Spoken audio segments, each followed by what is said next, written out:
तो दोस्तों आज हो गई है 28 जनवरी और जो बड़ी खबरें हैं, मुख्य समाचार हैं, एक एक करके चलेंगे। तमाम बेहद बड़ी खबरें आप तक आगे इसी वीडियो के माध्यम से पहुंचाएंगे, इसलिए लगातार हमारे साथ आगे इसी वीडियो में बने रहिएगा।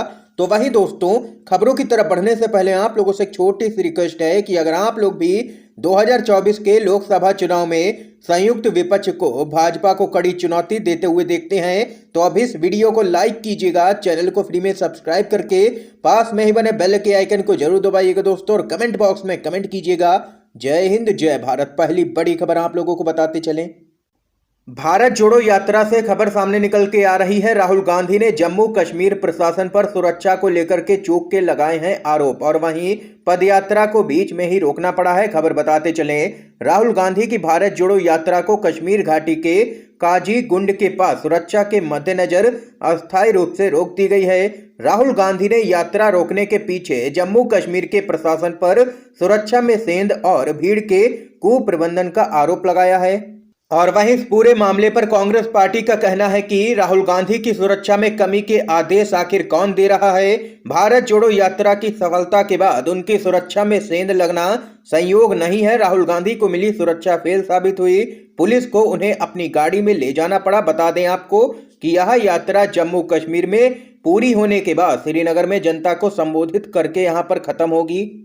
और वहीं बताते चले, सुरक्षा कम करने पर राहुल गांधी बोले हैं कि अचानक ध्वस्त हुई सुरक्षा व्यवस्था, इसलिए यहां पर यात्रा रोकनी पड़ी है। ये राहुल गांधी की तरफ से बयान आया है पूरे मामले पर। तो वहीं कांग्रेस के वरिष्ठ नेता अधीर रंजन चौधरी ने कहा है कि केंद्र सरकार भारत जोड़ो यात्रा को रोकने का प्रयास कर रही है। उन्होंने मीडिया से बातचीत के दौरान कहा है कि जम्मू कश्मीर में सुरक्षा देने का जिम्मा केंद्र सरकार का है, और वहां पर राहुल गांधी की सुरक्षा में चूक का मामला सामने आया है, जिसके कारण यात्रा को स्थगित करना पड़ा है। और यहां पर तमाम साजिशें रची जा रही हैं, भाजपा की तरफ से आरोप लगाया है कांग्रेस के नेता अधीर रंजन चौधरी ने।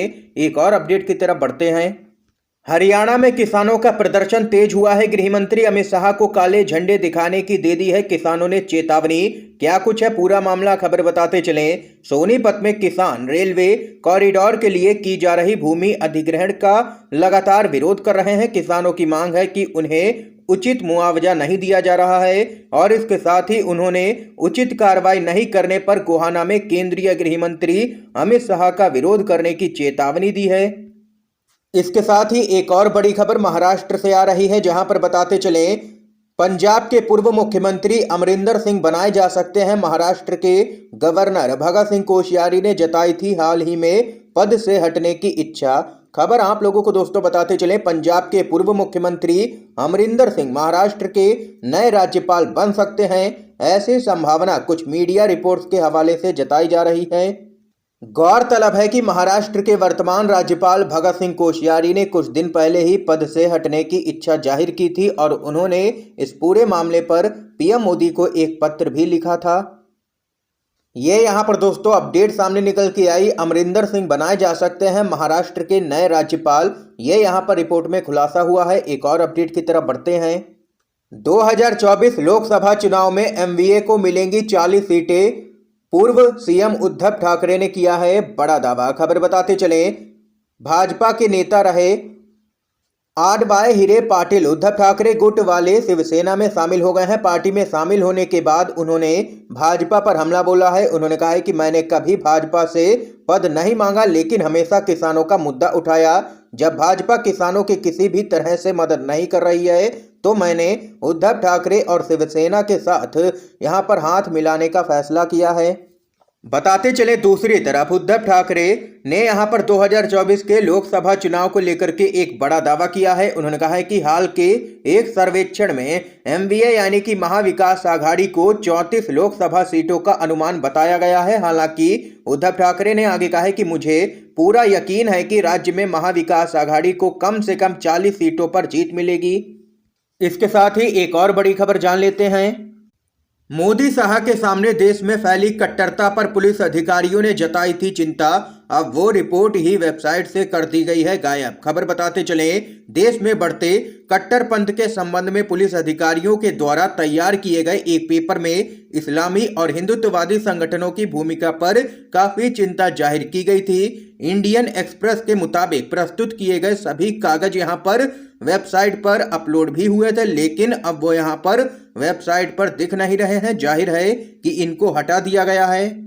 चलिए आपको पूरा मामला बताते हैं कि पीएम मोदी की अध्यक्षता में हाल ही में पुलिस महानिदेशकों की सुरक्षा बैठक हुई थी। इसमें केंद्रीय गृह मंत्री अमित शाह भी शामिल हुए थे और इस सम्मेलन के दौरान पुलिस अधिकारियों ने देश में लगातार फैल रही कट्टरता पर काफी चिंता जताई। बताते चले, सम्मेलन में अधिकारियों के द्वारा सौंपे गए पत्रों में ऐसे संगठनों की भूमिका के बारे में बताया गया। एक पत्र में वीएचपी और बजरंग दल जैसे संगठनों को यहां पर कट्टरपंथी बताया गया है। इसके साथ ही एक और बड़ी खबर आ रही है। हरियाणा में बीजेपी और जेजेपी को लगा है बड़ा झटका। बीजेपी किसान मोर्चा के प्रदेश उपाध्यक्ष समेत आधा दर्जन नेता कांग्रेस में हुए शामिल। खबर बताते चले, हरियाणा में कांग्रेस का कुनबा लगातार बढ़ता जा रहा है। एक बार फिर पार्टी में बम्पर यहां पर ज्वाइनिंग हुई है। पूर्व विधायक और भिवानी से जेजेपी के प्रत्याशी रहे शिवशंकर भारद्वाज, जेजेपी के प्रत्याशी रहे महावीर गुप्ता, बीजेपी किसान मोर्चा के प्रदेश उपाध्यक्ष सतीश राणा के साथ यहां पर आधा दर्जन नेताओं ने अपने सैकड़ों कार्यकर्ताओं के साथ में चंडीगढ़ में कांग्रेस पार्टी ज्वाइन की है। और इस मौके पर पूर्व सीएम भूपेंद्र हुड्डा और चौधरी उदयभान ने सभी नेताओं का पार्टी में स्वागत किया है। उन्होंने कहा है कि पिछले कुछ महीनों में ही अब तक यहां पर 15 से भी ज्यादा बीजेपी, जेजेपी समेत अन्य दलों के पूर्व विधायक और लगभग 50 बड़े नेता कांग्रेस में शामिल हो चुके हैं। उन्होंने आगे कहा है कि सत्ताधारी दलों को छोड़ करके नेता और कार्यकर्ता कांग्रेस का दामन थाम रहे हैं। इससे पता चलता है कि प्रदेश में आने वाला समय कांग्रेस का है और जनता इस बार निश्चित तौर पर कांग्रेस की सरकार बनाने जा रही है। ये यहाँ पर दोस्तों देख सकते हैं कि लगातार तमाम दिग्गज नेता कांग्रेस पार्टी में शामिल हो रहे हैं। इसके साथ ही एक और बड़ी अपडेट आ रही है। भारत जोड़ो यात्रा में शामिल हुए हैं पूर्व मुख्यमंत्री उमर अब्दुल्ला राहुल गांधी के साथ में कदमताल करते हुए दिखे हैं। कांग्रेस पार्टी की भारत जोड़ो यात्रा लगातार जारी है। इन दिनों जम्मू कश्मीर में पदयात्रा चल रही है और वहीं बताते चले, हर दिन यहां पर हजारों लोग इसमें शामिल हो रहे हैं। पदयात्रा में लगातार जन सैलाब उमड़ रहा है। पदयात्रा को हर वर्ग से जुड़े लोगों का समर्थन प्राप्त हो रहा है और वहीं इसी क्रम में यहां पर नेशनल कॉन्फ्रेंस के नेता और राज्य के पूर्व मुख्यमंत्री उमर अब्दुल्ला भी भारत जोड़ो यात्रा में शामिल हुए हैं। इस दौरान वह कांग्रेस के सांसद राहुल गांधी के साथ में कदमताल करते हुए दिखे हैं। अडानी समूह पर लगे आरोपों की जांच करे आरबीआई और सेबी, कांग्रेस पार्टी ने करती है मांग। क्या कुछ है पूरा मामला, खबर बताते चले।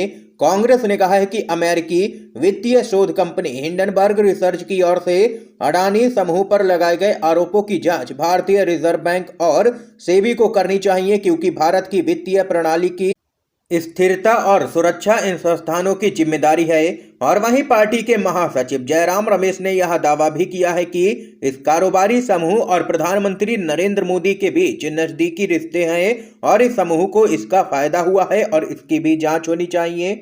दरअसल दोस्तों बताते चले, हिंडनबर्ग की रिपोर्ट में उद्योगपति गौतम अडानी की अगुवाई वाले समूह पर खुले तौर पर शेयरों में गड़बड़ी और लेखा धोखाधड़ी में शामिल होने का आरोप लगाया गया है, जिसके बाद अब कांग्रेस पार्टी ने भी जांच की मांग कर दी है। पूरे मामले पर एक और अपडेट की तरफ बढ़ते हैं।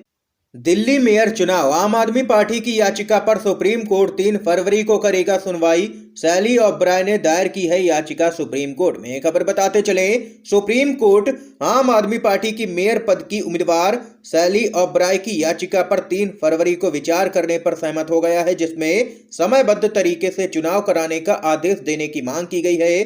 बताते चले, वरिष्ठ अधिवक्ता अभिषेक मनु सिंघवी ने सीजीआई डीवाई चंद्रचूड़ और न्यायमूर्ति दीपांकर दत्ता की पीठ के समक्ष मामले का उल्लेख किया और शीर्ष अदालत ने 3 फरवरी को मामले की सुनवाई करने पर सहमति जता दी है। आम आदमी पार्टी ने बीजेपी पर मेयर पद के लिए चुनाव कराने से भागने का आरोप लगाया है।